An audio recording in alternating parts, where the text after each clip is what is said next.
Hi, this is Phil, and I'm here to tell you all about the Capes and Lunatics Patreon. Get early access to all of our interviews, including the monthly Chichester chats with writer and comic book legend D.G. Chichester, new episodes of classic Capes and Lunatics shows, including The Quantum Zone, This, That, or the Third, and many, many more specials, all completely uncensored. Access starts for $3 a month, full video when you pledge $5 a month. Check out the link in our show notes, or go to patreon.com/CapesandLunatics. Hope to see you there.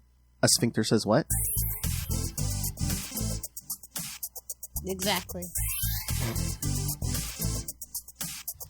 Alright, everyone. Welcome back to another episode of the Salty and Petty Podcast. Well, she's a little bit salty. She's a whole lot of petty. And together, we're the Salty and Petty Podcast. And we're just going to remind you, you're definitely not worthy. Showing. Anyway, I am Phil. Joining me, as always, it is... Whoa. Abraham Lincoln. God. Cringy. Almost died from secondhand embarrassment rewatching this damn thing. It's so weird. I mean, well, again, this is... Like, that's memories, but actually rewatching it, it's just like... You will get it. Well, I mean, this was the thing that... wasn't this the one that started the trend of like, oh yeah, we can make whole movies out of Saturday Night Live sketches. Yeah, so to speak to that, I am not a Saturday Night Live girly. I've never really been. I swear, I've probably only seen less than 10 whole episodes of SNL and maybe like 3 or 4 bits, like Dick in a Box, and like those kind of like the digital shorts. Yeah. But like actual like whole one, like I might catch like if somebody that I like that's performing, I might watch the performance. But like I don't care about who's hosting because whatever. Like SNL's just not my thing. Yeah, I mean, I'm a Mad TV girly.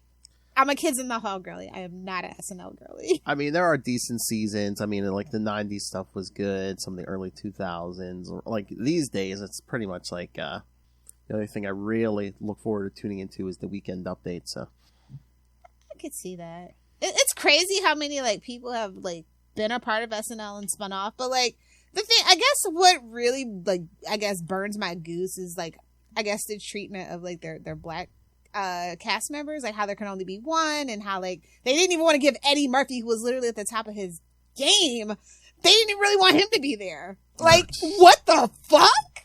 Like I can't. Lorne Michaels is a dickwad. Everybody knows. It's just lots of things that it just like I just really don't get it. But like I didn't even know, like when I watched Wayne's World, I didn't know it was like an SNL skit when I was younger. Oh really?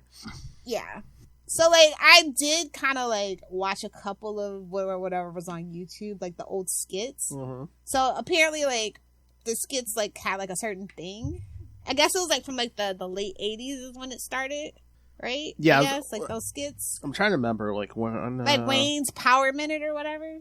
Like, that thing, I guess. I was going to say, it started, I know it had to have started when Mike Myers was on there, because, I think Dana Carvey was there a little before him. Yeah. So, like, yes, the show, it's like the sketch, they, like, kind of tried to, like, you know what I mean? I get it. Like, the sketch is how it evolved into the film, but, like, I don't know. I don't know how Mike Myers, like, I think, like, at that time, Mike Myers was too good for SNL. I mean, now he would love to be on SNL because he totally tanked his career, but, like, I don't know. Like, it's really kind of funny, like, well, I think how things happen. Well, I think SNL had more cachet back in the day, too. Oh, yeah, definitely. Yeah. And, like, they're supposed to be, like, from Aurora, Illinois, and it's, like, is that, like, a Brat Pack thing? I feel like that's, like, a Kevin Smith, like, I think people, like, just way too obsessed with the whole John Hughes of it all. The Brat Pack. Why did your eye drift over to my box? Like, this is like kind of like noticeable when I actually like start thinking about it a little bit. Like, like how influential John Hughes has been on like filmmakers, comedians, and stuff like that. And it just like now that I'm looking back, oh yeah, that makes sense. Yeah, I mean, it's so funny how they expand the whole sketch. Cause I think pretty much every sketch, at least the ones I've seen, it's just them sitting in the basement. That part, but then yeah, it's like dream sequences and stuff. Mm-hmm. And then, like, of course, the classic, you know, fade out by waving their arms. You know, that is classic. Mm-hmm. So, yeah, I like I said, I got caught up on it. And, like, the one that I saw, it had, like, Phil Hartman in it. I guess he was, like, Garf's father. And I really like that one, but I love Phil Hartman. Oh yeah, yeah. And then also, I guess Candice Bergen, aka Murphy Brown, was like Garth's mom too. She might, and that carries over to the film. But like, yeah, she probably hosted probably a week she was hosting. Yeah. I thought that was kind of funny and cute too. But yeah, I mean, this movie that is like the opening sequence. I cannot listen to that Queen song to this day without thinking of that opening sequence. Man, there's so many great Queen songs that show up in movies, right? Or TV shows, because, you know, Highlander has the best Queen song ever. Oh, yeah. For a theme song, so. Which, I know that Masters of the Universe must have been pissed. Oh, why? They wanted it? Yeah, that's what I heard. I heard originally it was for that movie or something like that. Oh, really? Yeah. But, yeah. It was just kind of interesting learning the backstory on it, I guess. Mm-hmm. Yeah, it was a big thing. I remember seeing it in the theater. And it's crazy, like, TV stars become movie stars just because they were in SNL. Poor Dana Carvey. Why? Like, where's he at? What's he doing now? But he went on to do, like, Master of Disguise, you know? But I think that was the only other thing he ever really did, right? After SNL? I don't know if he did some stuff in comedy. I think he's one of the 20 people from SNL who have, like, a podcast now. Everybody has a podcast. I know. Your grandma probably has a podcast. I think, was it, it's him and it might be David Spade might do one together. I thought I heard. You know what? Now that you mention it, I do have a friend that is a fan of David Spade and did say he had a podcast, but I don't know if he ever said anything about his co-host. But that feels right, if that makes sense. I can't believe this movie's from 1992. Oh, yeah. I mean, I can rewatching it, but it's like people still, losers like us still. Well, yeah. Especially, it's just so seminal. Like honestly, like the swing thing. Like, come on. I mean, if you're the right age and the right, you know, like I was 14, it hit me and my buddies. It hit all the right buttons at that time. Yeah. And let's just take this back. This is a Paramount Pictures production, but I don't think this is actually on Paramount Plus, which I find interesting. It came out on Valentine's Day. I remember that. Yeah. No, I was trying to think because I know I just watched it a few weeks ago when they replayed it on HBO, but I'm like, I looked it up and like, where can we watch it? It is on some you have to like pay no matter where you watch it. Like, there's that's nowhere... crazy. I'm like, Paramount Plus, what are we doing here? Yeah, Paramount. I don't know, unless is there like rights issues because it's like either that or who. It was back in the day when it was like CBS Viacom split up, but like I think that they should actually have direct rights. But I think the thing is, I don't know if I think I've mentioned this. Paramount Plus may be being sold, so I think that they are putting as much of their catalog on other, because like I said, even Star Trek the movies are like on HBO right now or something like that. It's not even on Paramount Plus. So I feel like they're trying to license out their things like Sony does instead of like, you know, putting on the main streamer because everything's up in the air right now. Mm-hmm.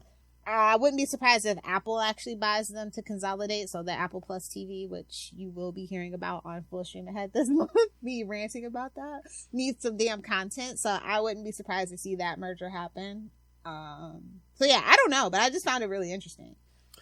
I mean, yeah. Well, I mean, I think you keep saying this. I'm like, I mean, they're all in trouble, right? So I mean, there's gonna be a bunch of like probably takeovers and consolidation. Well, like mergers, definitely. Like I know that I know Apple Plus definitely is looking for a partner to you know, so that they don't have to keep making all that original content, which is super expensive. Yeah. To have somebody with a back catalog like that. And listen, Paramount has a back deep catalog. I can't for the life of me figure out why they're struggling. Like, they were at one point the fastest growing like streaming service, especially like with older people. Like, it really got old people to tune in.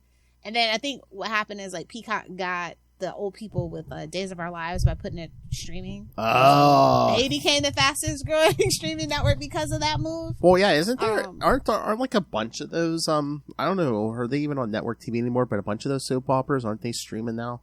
Yeah, like I just know about Days of Our Lives because my family is a Days of Our Lives family.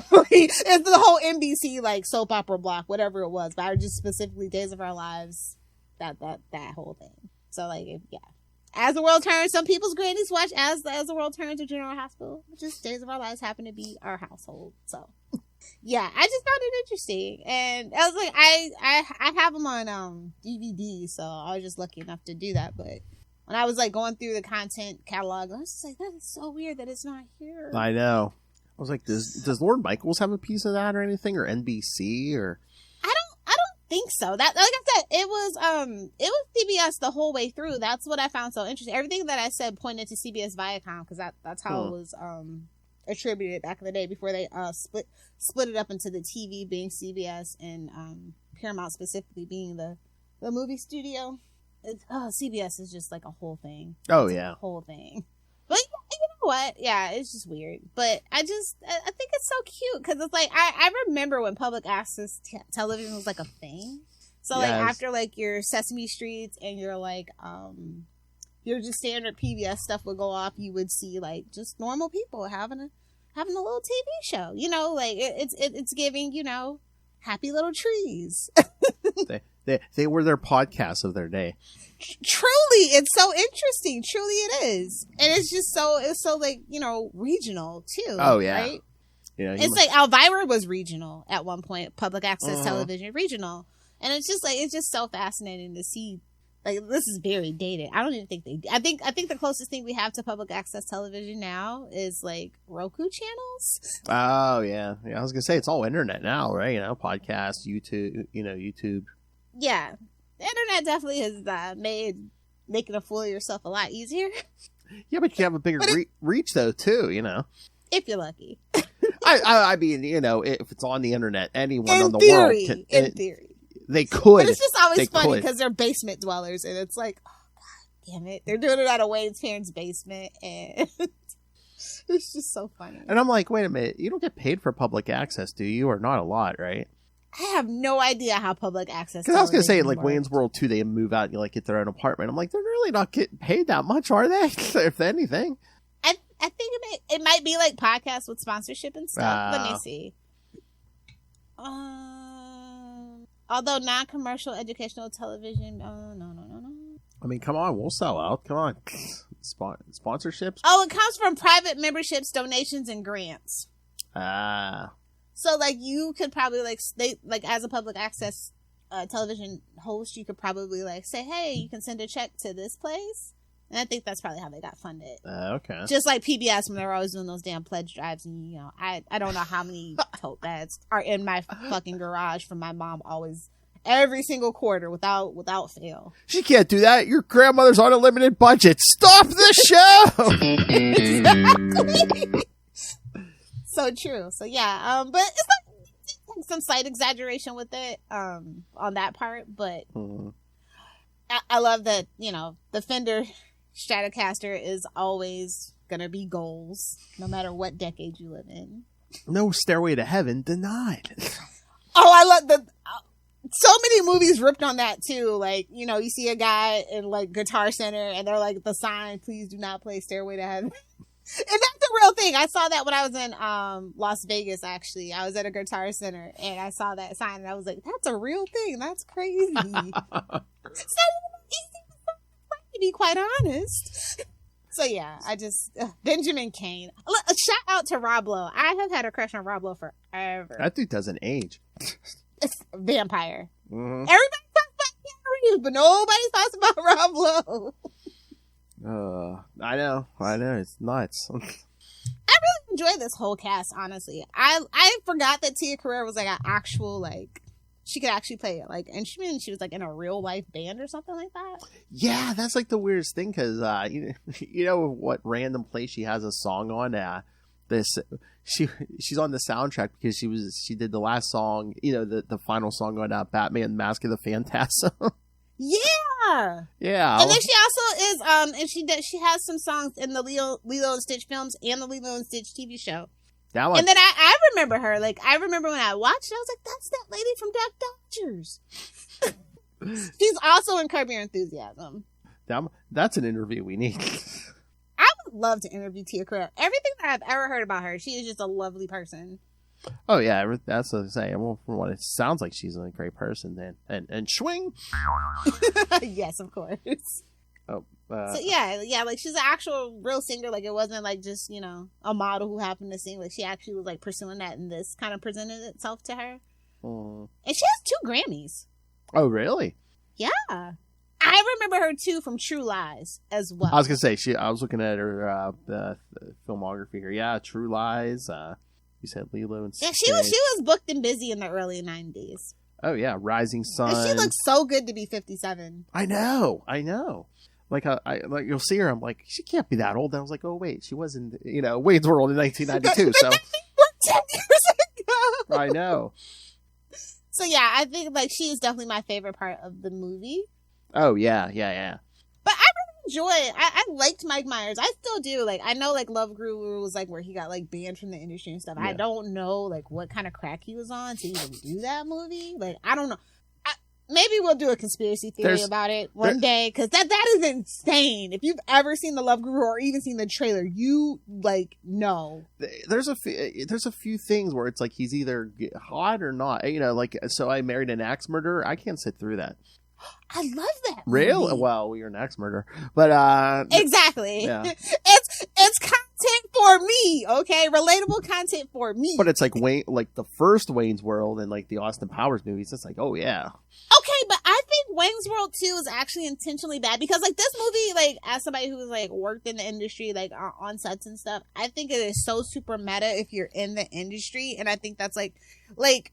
It's kind of like a peek behind the curtain, and it feels very much so that way, and especially with like the fourth wall breaking and stuff. But I think Wayne's World 2 is intentionally bad because there's never really good sequels.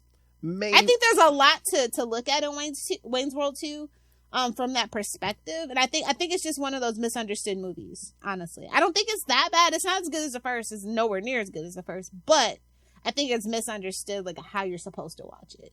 Because Mike Myers is actually, like, he is, I think he's a really great writer.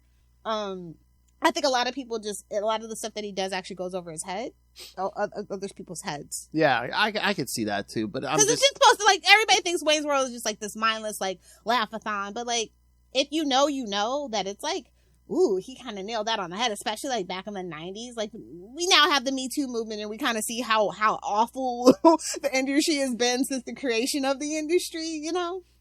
So like that's something that I can like kind of like look at and see, he's like really giving us a wink and a nod. Seriously, maybe he was asking for help. I don't know. I do love that joke with Tia Carrere and Rob Lowe. It's like, is that you or the snake? Yeah.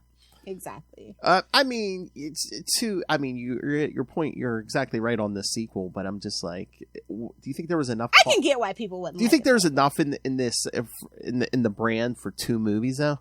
Commentary. Is there like Jurassic Park 2 in New York? Come on, we didn't need that, and we damn sure didn't need the third one where they're not even on the right island. And then the reboot with Chris Pratt. I'm just saying. Even if a movie is highly, highly successful, that doesn't guarantee that the sequel will be. I mean, honestly, and do you automatically need the second Star Wars movie in any of the trilogies? Do you automatically have to do a sequel? You know, you do. The money demands it. The money people demand it. If you make a certain amount of money, you are guaranteed a green light. And even if the original people don't want to do it, they're gonna bring somebody else in to do it. That's just how it goes. Mm-hmm. And it kind of at that in the movie in part 2.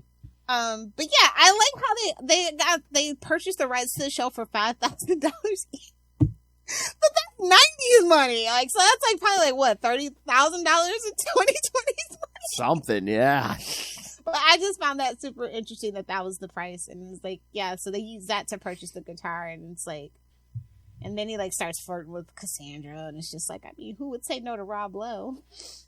Yeah, but if he wasn't a huge jerk, you know. It's the 90s. Everybody was a jerk. That's Shout true. out to Jay Moore. Just kidding. Oh! Anyway. That might have been a deep cut. Hopefully you didn't hear that. He's the kind of guy that Googles his name for Google News alerts. So anyway. I got beef with a lot of people. Anyway. I love the all-access tickets. Join the Patreon before March, kids. Oh, you know what? Yeah. I guess we will be doing conspiracy theories. Oh, but you're punching your own ticket here. We got to.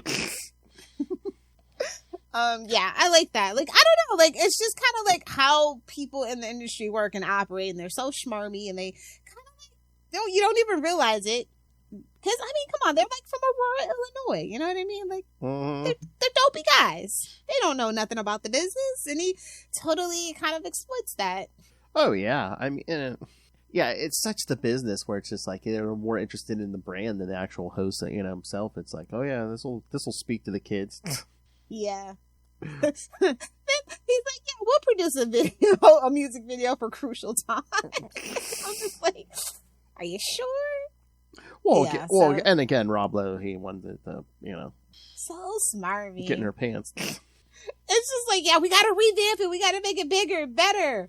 And, they bring in the professional studio stuff. And, it's just not as fun when the suits get involved. I tell you this all the time. And I understand there's a time and a place for suits and the money people. But especially nowadays, like, I think, and that's why, like, the whole thing with AI, like, I totally understood was the sticking point for a lot of people in the different industries when they were on strike.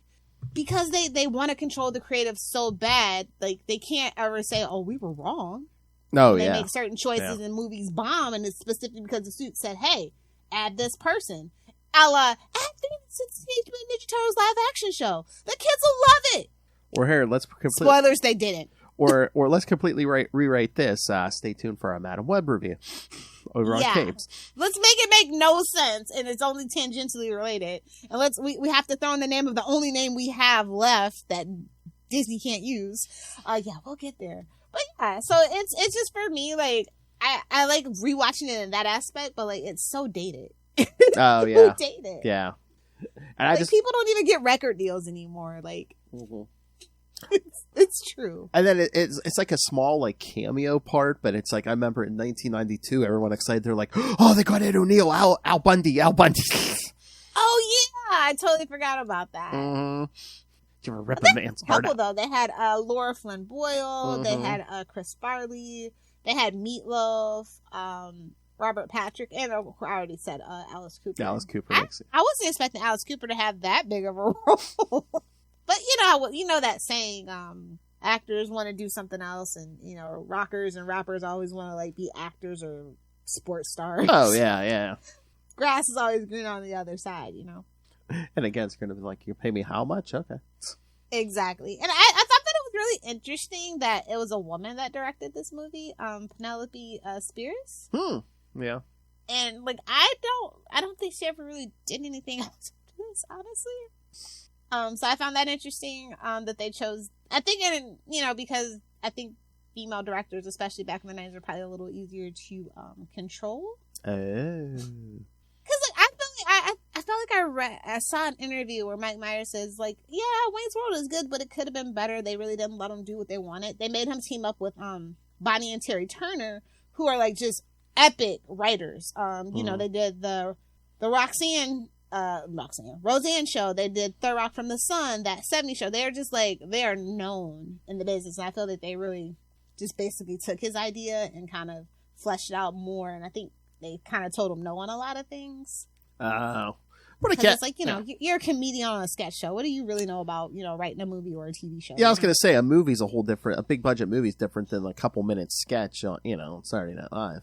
Exactly. But again, they're TV based. I just found that was super interesting for me as well too. Mm-hmm. That they didn't like actually try to get like a movie screenwriter or screenplay, to write the screenplay or anything like that. That's just interesting. Like I said, it's just little interesting things that I noticed.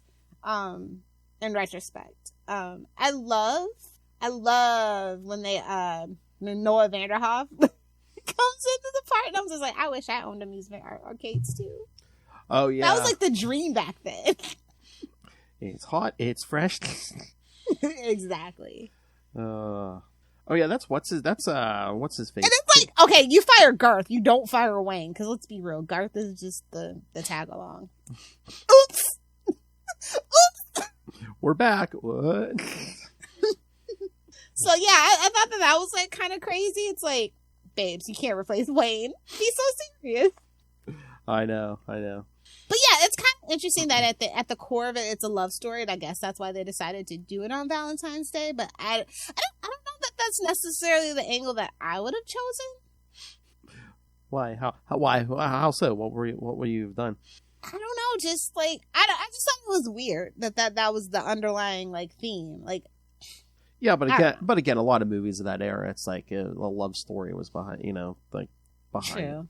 No matter how tangentially, like I was watching, I've been on a Christina Applegate kick. I was watching, Don't Tell Mom the Babysitter's Dead. Oh yeah. And she still has a boyfriend, and I'm just like, what?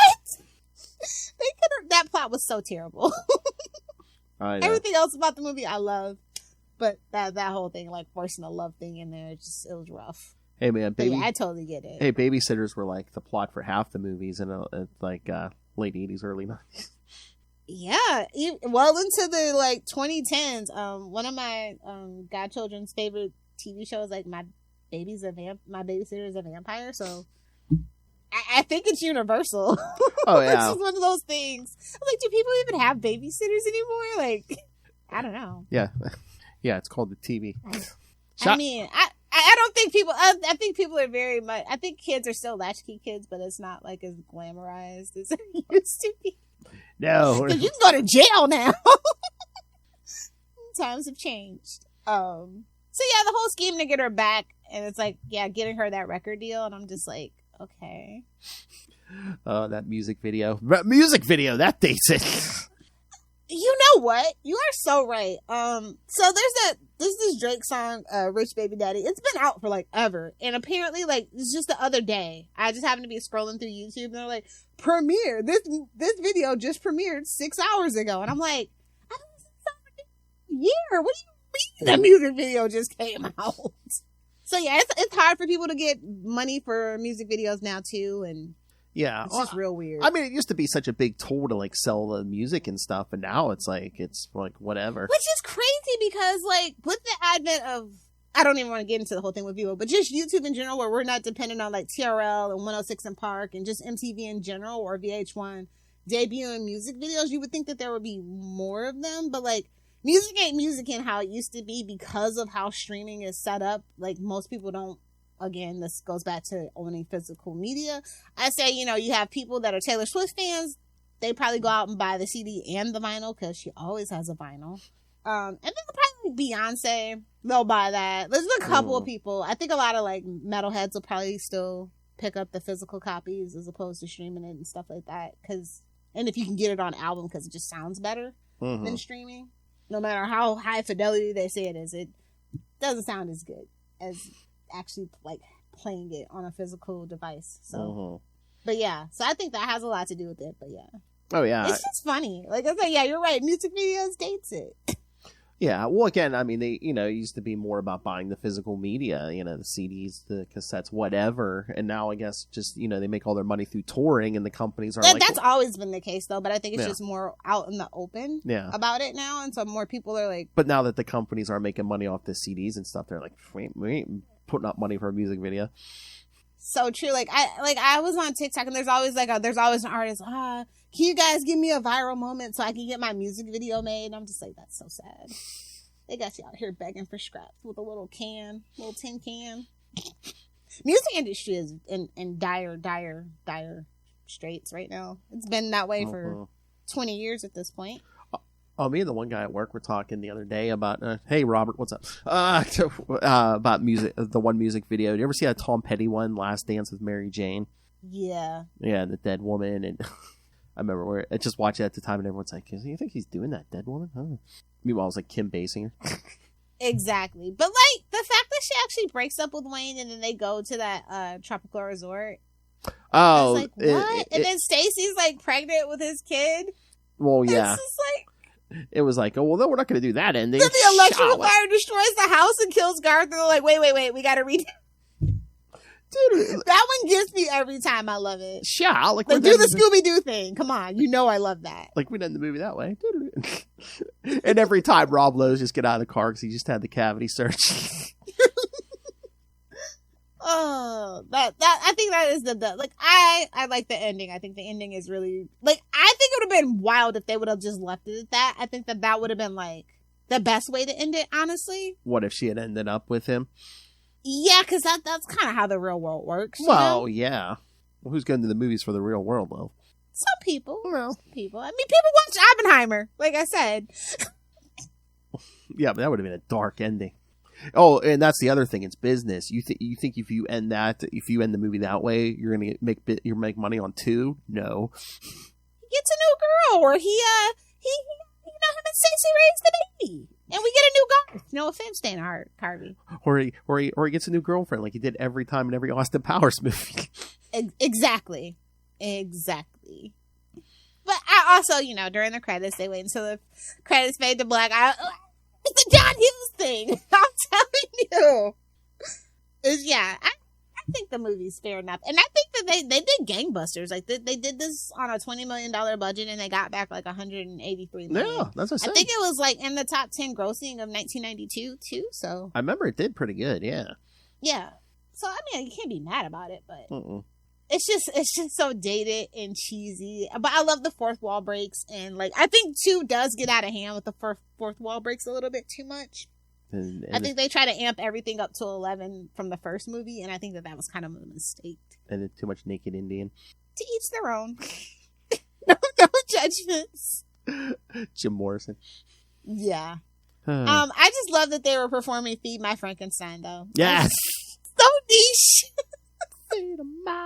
Yes. And then Terminator in there for no reason. Shout out to Robert Patrick from Terminator 2. Well, I was gonna say, he's the police officer who pulls. I know. Was T2 that year? I think so. I think they were just shouting out, Yeah. Yeah, because again, like if it's not 1992, some people might be like, "Whoa, what's that? What are you talking about?" But you have to remember that movies, like, quote-unquote, blockbusters have longer lasting impacts than they do today because they were literally far and few between. Like, we got kind of, I'll use the word spoiled to be nice, with, like, the MCU having, like, 3 blockbusters a year. And, and then, like, even DC movies premieres were, like, big events and stuff like that. So we always have, like, and, like, Marvel for a while was breaking $1 billion every single fucking time. Avatar was, like, one of the first movies to do it, and that was a huge thing, you know what I mean? T2 was the summer of 91, so yeah, it's still lasting impact. And they probably shot it in 91 too, to be fair. Yeah, because if it came out in 92, it was probably shot in 91 and edited and everything and pushed out in 92. So yeah, that makes sense. Let's see. No way. Their soundtrack is double platinum, but it took them 5 years to become double platinum. Well, that's something. They're still selling the album 5 years later. Oh, they replaced... No. What? Apparently, they replaced the first 4 notes in Stairway to Heaven for the home media release. Oh. But then, this is why. I was going to say no, because I have the 4K Blu-ray release from 2022, and it's the same now. But, like, anything before that, it's different. For the rights and stuff, so you don't have to pay rights or whatever. Yeah. And I love that they actually let Tia Carrere sing. Yes. Her own. Because sometimes they don't. Even if you're a singer, sometimes they don't. It's real weird. They don't want to pay you. Spoiler alert. See Terrence Howard and Hustle and Flow. So I just find that really interesting that they actually let her do it and gave her credit for it. And I was hoping that Alice Cooper would do Schools Out, because that's one of my favorites. Oh, yeah. But, we got Feed My Frankenstein, which is, it's a deep cut, but it's fun. It's fun. Yeah, the movie is fun. Like I said, it's dated, but it's just like a romp down memory lane for any 90s kid. Oh, honestly. Yeah. Definitely. So there's like some really amazing quotes. I love you. Like I said, we already said, Swing, obviously, I think is the biggest one. But I really love the poster. One of the posters that I saw for it. You'll laugh, you'll cry, you'll hurl. Because hurl is such a 90s word. It's like, like bodacious and like, cowabunga and stuff like that. It's just like really funny to gag me with a spoon type thing, I love you, man. Thanks. I know. I love you, man.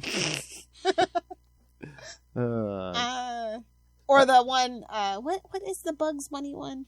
Did you ever find Bugs Bunny attractive when you put on the play the girl bunny? Yikes. It makes me feel kind of funny, like we used to climb the rope in gym class. Or Garth, marriage is punishment for shoplifting in some countries. Relatable content for me! Oh, Lord. Or what they're doing, the Vanderhoff, a sphincter says what? Exactly. The bass player's a babe. She were president, she'd be Abraham Lincoln. If Benjamin were an ice cream flavor, he'd be pralines and dick.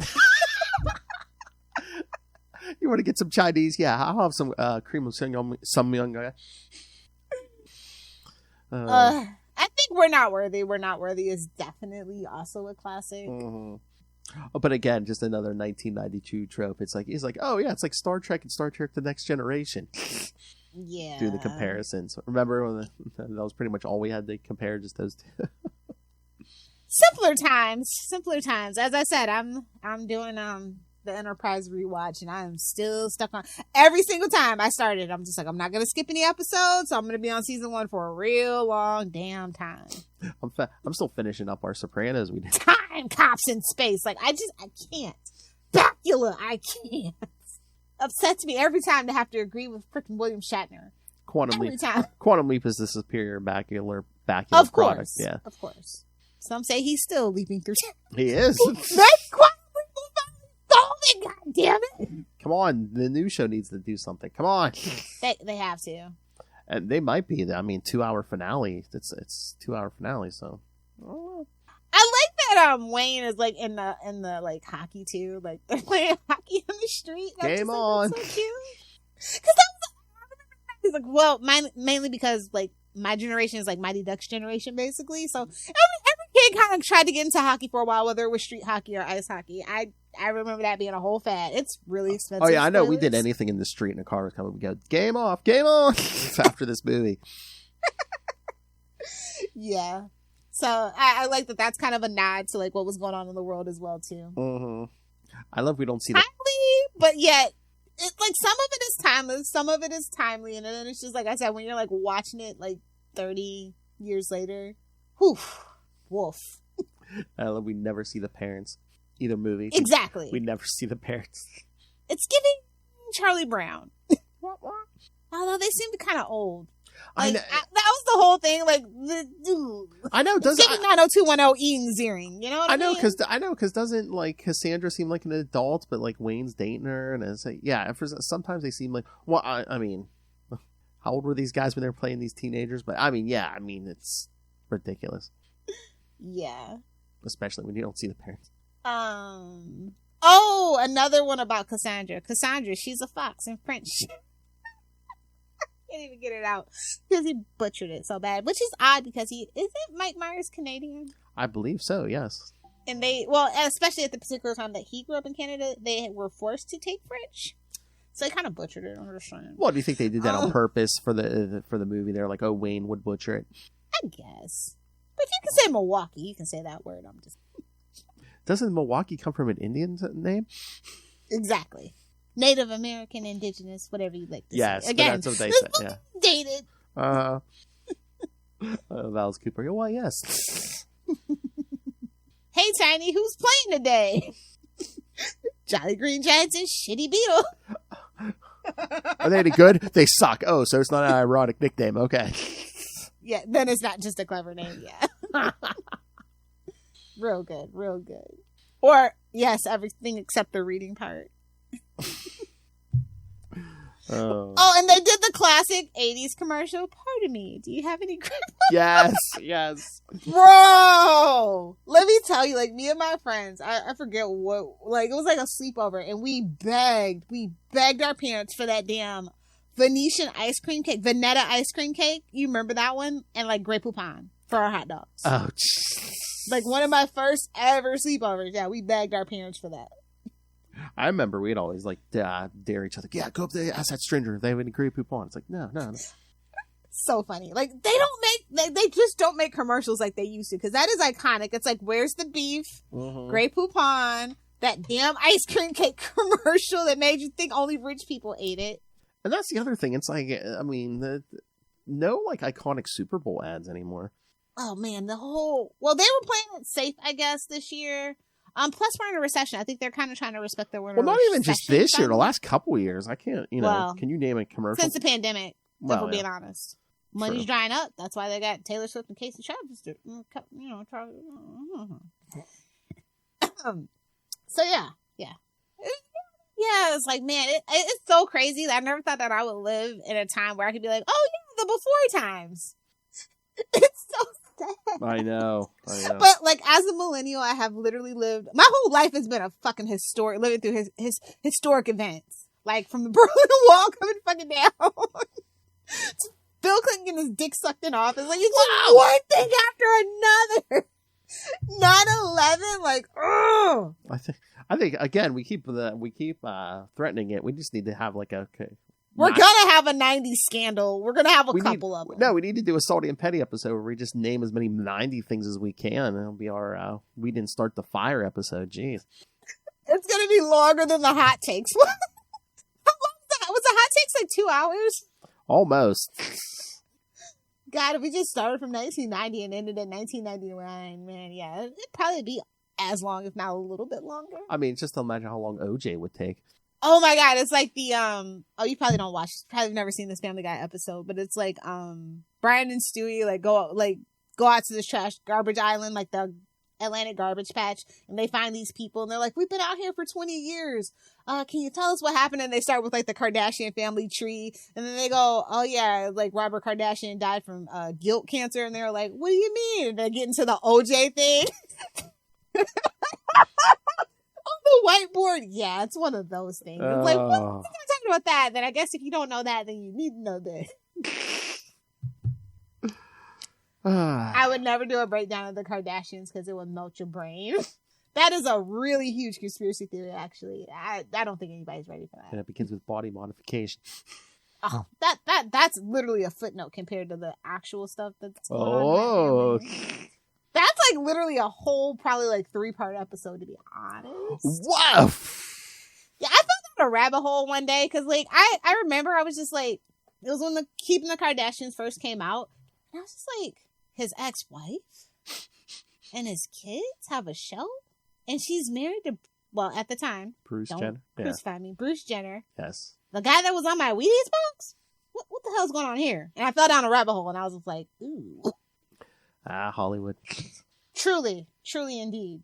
Anyway, and you know what? A lot of this stuff you could probably fall down a rabbit hole too with Wayne's World. Like, I feel like a lot of things are cries for help in retrospect.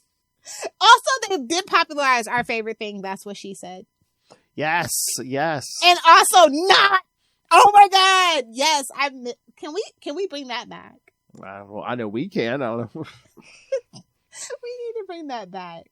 Yeah, I feel so sad for Mike Myers sometimes because he did a lot of great stuff, and just to have Love Guru be the last thing he's remembered for, it's really sad for me. You're hot till you're not. So true. You're only as good as the last movie you made. Mm-hmm. So yeah, those are my thoughts. Like, I think it's a pretty solid movie for nostalgia. But like, if you're trying to, like, if it's your first time watching it, I don't think anybody like born after 2000 needs to watch it personally. I don't think they wouldn't have the nuance. They'd be too busy looking up stuff. Oh, yeah. It is super dated, not gonna lie. So I just feel like it's nothing there. Like, even the industry practices have changed a lot now. So it's like, not a lot I don't think people that were born after 2000 could get out of it. That's true. I mean, yeah, it is such a product of its early 90s. Yeah. I mean, like, unless you just really like Mike Myers or Dana Carvey, or you want to see Tia Carrere in her prime. Like, those are like, you know? Oh, yeah. Or if you want proof Rob Lowe's a vampire. I don't know. I mean, like, because kids today, like, you know, Gen Z and Gen Alpha, I just don't feel like it's up to their sensibilities. Like I said, it's super dated. It's a lot of, like, subtle racism and things that kids just don't really care for these days. And good for them. I'm glad that we as a society are growing up and moving on, and the kids don't really stand for that anymore. So, proud of them. I truly am. About the kids. Maybe they'll finally put a ban on people over 65 being a president. I don't know. That'd be nice. It'd be really nice. That'd be a small window, though. You got to be 35 and up, but then under 65. Babes, if most people have to retire at like 63 due to Oh yeah, I know. You only need to serve 8 years max anyway, right? Mm-hmm. So no, you can only serve. Yeah. Exactly. So. Works for me. Doesn't matter, does it? Works for me. Doesn't really matter, does it? Anyway, yeah, that's my thoughts. I think it's a solid B+ movie for today's times, but it was a straight banger A+ for me if we're talking back when I was a kid. I love this movie. Yes. I've seen it a million times. And then, like, You know what? I thought about the last time that I ever watched it, and I was just like, it must have been when I bought the DVD in 2022. But I was I had the pleasure of watching this movie sober for the first time in a very long time. And I think that's probably why my thoughts have changed. Yeah, okay. Yeah, I think the last time I watched it was when I bought the Blu-ray in 2022. So right after you took your medication, is that what you're saying? Yeah. Okay. It's one of those movies. It's like that, Half-Baked. There's a ton of movies that I can only really watch when I'm not sober. So that would be a Lilith's movie review show, Half-Baked. Honestly. All right, ma'am. Or 3 Sheets to the Wind. One of the two. As a professional pirate over on Full Stream Ahead, I think 3 Sheets to the Wind, which is a pirate term, that's better. Yes. There you go.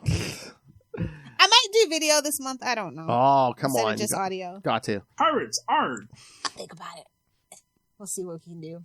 Pirates art. So, what about you? What do you think would be your grade back then versus now? I mean, I think I gotta agree with you with the B now, and then it was an A back then because again, yeah, had such an impact back then, but now it's kind of dated. What is even the last movie that had like a huge cultural impact where like people were like walking around quoting it and stuff? Like I can't even think. I want to say it's before 2010 even. Oh, you think it's that long? Yeah. I can't remember a movie that was really worth. Well, I mean, outside of like Marvel movies, for Marvel people being like dweebs and making quotes they probably don't really truly understand the basis of. For the most part, I understood that reference. Yeah, exactly. Like outside of like a Marvel movie, that just like the mainstream goes. Yeah, I don't know. I mean, but again, there's so much more content now, like movies and streaming and everything. Now it's hard because more people were focused on one thing. Now there's so many different. To quote South Park, the living room is dying. Man, that episode hit home so hard. I was like, oh my God, I'm so old because I was like, oh no. Because I never understood the PewDiePie thing. The Let's Plays of it all, I've just never understood it. That's when I knew I was old, when Let's Plays started being a thing. Like, so you want to watch a guy play the game instead of actually playing the game yourself or even buying the game and just using it as a guy. Oh, okay, I don't know what's going on here. Yep. No. So yeah, we can wrap it up. Tell the kids what they got for next week. All right. Well, we just made our decision right before this episode. Yes, next episode we're going to cover the one of our favorites. We're going to get the season finale of The Irrational with Mr. Jesse L. Martin. If you can't watch it live, put it on your DVD or watch it the next day on Peacock. As you know, I am my current blazing Peacock era, so deal with it. Yeah, because I think it is on Peacock the next day. So yeah, set your DVRs, do this, and honestly, like the DVR is so inconvenient now. Like honestly, my cable box remote like stays on the table, whereas because you got Roku, so all your streaming apps are right there. It's more convenient for me. It's so weird because like DirecTV was doing plus no commercials to fast forward through. Oh yeah. I mean, it's so weird because like DirecTV and NBC were doing a weird thing again. Like, how every so often they'll be like, oh, well, the contract negotiations come up. Demand your peak. And then you lose the channel for a couple days. But like when you would flip to that channel when they were off, it was like, oh, well, you could stream all the content through the the apps and like the Peacock app and stuff. And I'm just like. Honestly, it's better than paying freaking no offense. But it was like DirecTV put that up, and I was just like, "Are you seriously pointing me to apps?" I think they had to. I think that was partly maybe they had to. But I was just like, "Well, you're pointing me, I mean, it's no sweat off their back. I mean, if you're not going to have the channel, but you're pissed about it, there's the app. Yeah, but I'm just like, that's taking stuff away from you. Most people get Peacock for free because of something. Yeah. Yep. So I guess that's what they figure. Maybe. All right, so yes, next time it'll be the season finale of The Irrational. So send us your thoughts on all that. God, I need Jesse Martin to go back on freaking Law and Order just for a crossover with like Stabler. Oh yeah, that Stabler's out of control. Somebody's got it. It ain't gonna be Mariska. Listen. Liv loves when Elliot's out of control. That gets her juices going. You can't change my mind. Oh, my. Somebody's got to smack Stabler around a little bit. And Jerry Orbach is gone. Oh, yeah. I think they'll all just get back together for a big anniversary episode or something. Mm-hmm. Mm-hmm. Even shout out to Law and Order LA. Like, bring them back to yes. Yes. All right. So send us your thoughts. Email us CapesandLunatics@gmail.com. saltyandpetty69@gmail.com or call the voicemail 614-382-2737. saltyandpetty69@gmail.com. And remember, you can find all the episodes, this show, and everything else Capes and Lunatics, social media, the merchandise. If you want to drop random money on us through the Cash App link, treat us like your favorite dancer. Make it rain. And of course, make it hell. Oh, no. And rolls of quarters. That's what you give male dancers, in case you were curious. And if you shove it down the elephant trunk. Whoa. Yikes. You deal with the elephant trunk. Some of us will deal with the slot machine. Okay. All right. All right, kids. And of course, if you really want some Lilith Hellfire conspiracy theories, you need to subscribe to this Patreon. And again, the February episode, I think it'll be up by the time you hear this. Yes, Lilith and I are going to review the AVN Awards from this year. Spicy. Ooh, that's right, kids. You want that? You know what content? Yeah, get over to the Patreon. Oh, that's naughty. I have to say it was better put together than the Oscars this year. That's kind of sad. The Oscars were so lame this year. This one was actually really good. All right. Oh, that's what we should. Oh, make sure we keep a running tally too. It's like, okay, how are they better or how are they similar to the Oscars? All right. So yes, so find everything all in one place. That's tubespace.io/CapesandLunatics Podcast Network. That's tubespace.io/CapesandLunatics Podcast Network. More vicious and brutal than ever. I love it. All right, Lilith Hellfire. You can find Granny herself on Facebook, correct?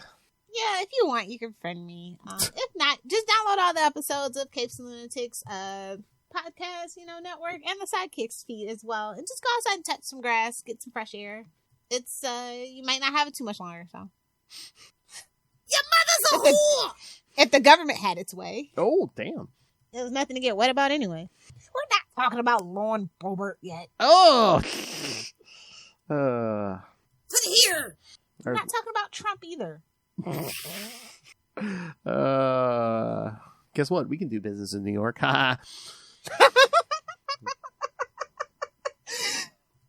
It's so salty. Oh, there's our sign off. It's so salty. Or our intro. All right, kids. Thank you for joining us again. Next time, the season finale of The Irrational. The season 1 finale. You better get a season 2. Bad news. Oh, we're not? That's what I heard. Okay. So this may be it. This may be the final episode. Oh, man. If it is, it's a pretty good one-season binge regardless. Yeah. Jesse will land on his feet. He'll find something else. All right, kids. He'll go back to Law & Order. Come back next time. Same salty channel? Oh, same salty channel, same petty time. Swing. Trying to make that a thing. Swing.